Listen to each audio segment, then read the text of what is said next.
Welcome everyone, I'm Jeffrey Goodman, Director of Marketing and Development for the YMCA of Northwest Louisiana. We're here at 318 Latino Studios for Shreveport-Bossier, my city, my community, my home. And today's discussion is not one I get to have every day. We have a super special guest. It is Jillian Elwart. Jillian, thanks for being here. Hey, thank you for having me. I'm so excited to do this. No, I'm real excited to have you. So thanks for making the time. Absolutely. All right, Jillian. So, and I was practicing this off screen. You are a pediatric prosthetist. Correct. For Shriners Hospitals for Children. I am. So let's start here. I once heard you tell a story about an American Girl doll and the way the team at Shriners used it at work. Can you share some of that story with us today? Yes, I'd love to. So we had this young patient, this was several years ago, that was facing her initial amputation. So as you can imagine, it's a life-changing event, and she was just having difficulty accepting it and a little fear of the unknown. So we found this American Girl doll that resembled her almost to a T and decided to amputate and fit the doll as she's going through the same thing. So with the amputation, we amputated the doll's leg. And then following amputation, you have what's called a casting, and then you have a fit, and then the delivery. So we did the exact same processes to her doll before she went through it. So it made it a little easier for her to visually accept what was going on and understand and talk through any emotions or any uncertainties before she actually had the experience herself. And it was fantastic. We had the whole team involved. We had Child Life. We had, obviously, the prosthetics department involved. And we ended up creating this doll, an exact replica of our patient's prosthetic leg. Brilliant. Yeah, and it's also really good so she can take and show and tell with her friends as well. So it's not only explanation for her and her family, she can also educate her peers and extended family members. I love that. All right, so in speaking about Shriners, I told you I pulled a couple quotes from you. And speaking about Shriners, you once said the following: "We're more than a hospital. We are more than an appointment, more than physical therapy. We're hope to these kids and to their families." For many local residents, Shriners is still a bit of a hidden or unknown gem. So talk to me, if you could, about how fortunate this community is to have Shriners and what makes it such an important resource to so many. Yeah, so Shriners is an enormous organization. We're nonprofit, so regardless of financial backing, we're going to see these kids and take care of them to the best that we can. The Shriners here in Shreveport, we cover 6 different states, so we have a pretty large footprint, and Shreveport's very fortunate that we're in the backyard. And not only that, we're the first shrine in the system. We're the very first hospital. So we love seeing the kids come and go. We see them from infancy up to early adulthood, 18, and it's just amazing to be part of their lives and grow and experience milestones with them as well. Yeah, it's an incredible place. So when you were born, you had a condition called proximal femoral focal deficiency. Correct. Which required you to have your right leg amputated above the knee. Correct. Fast forward, and next month you will be competing in the 2024 Paralympics in Paris.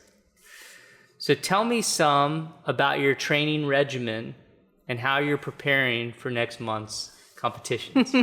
So I kind of joke at this point in time, I feel like I'm that college student that's cramming before my last big exam, which is kind of what I feel like. Trying to squeeze the last bit of juice that we can. But up until this point, I train twice a day, sometimes 3 a day.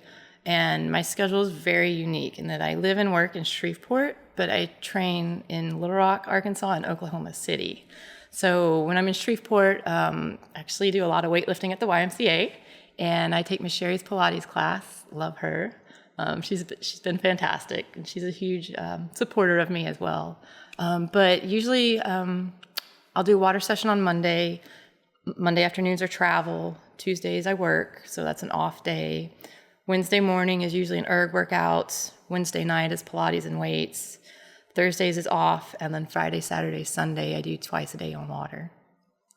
Wow, and you have a machine too. I heard you say a machine at home to... Yeah, so I have an indoor kayak erg, which simulates being on the water. So if you think of like running on a treadmill, it kind of translates, since I don't really have access to water in Shreveport, it gives me the opportunity to just at least keep the movements going until I can get back to a water facility.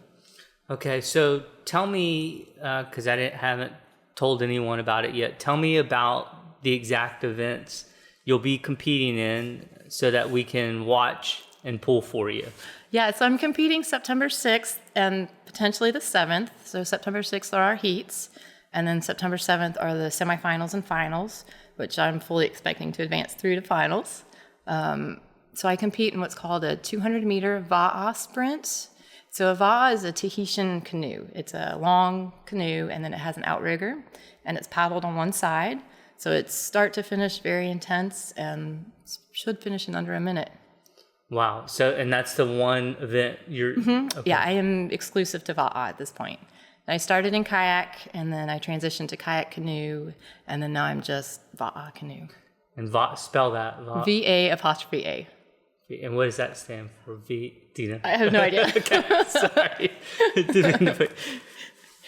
All right, so my last formal question, then we're going to come back and see if there are other things you want to talk about. But you once said the following: I hope I'm a role model for the kids I serve. I want them to know, regardless of physical differences, you can do what you set your mind to. My question for you is, as someone who has overcome adversity and turned setbacks into opportunities, what words of wisdom do you have for others who are confronted with what seem like really daunting or perhaps insurmountable challenges? Well, at this point in time, I try to let everybody know, no matter what you're facing, it's temporary. No matter the obstacles, as soon as you overcome them, they're behind you. And you just keep pushing forward and living life to the best that you can. I think that's incredible advice. Thank you. And we didn't really cover this, but you were treated originally at Shriners. Yes, I was. So I started in the Shrine system around age 3. We started in the Houston facility and then transitioned to Shreveport shortly after. And I was with them, I think, up until 18 or 19 years old.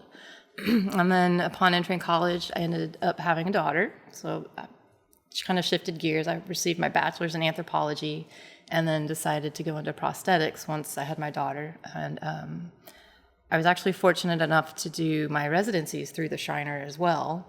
And then I went back to Little Rock, worked for a few years, and they called asking if I knew anybody because they were looking for a prosthetist. And I immediately said, "Oh, pick me."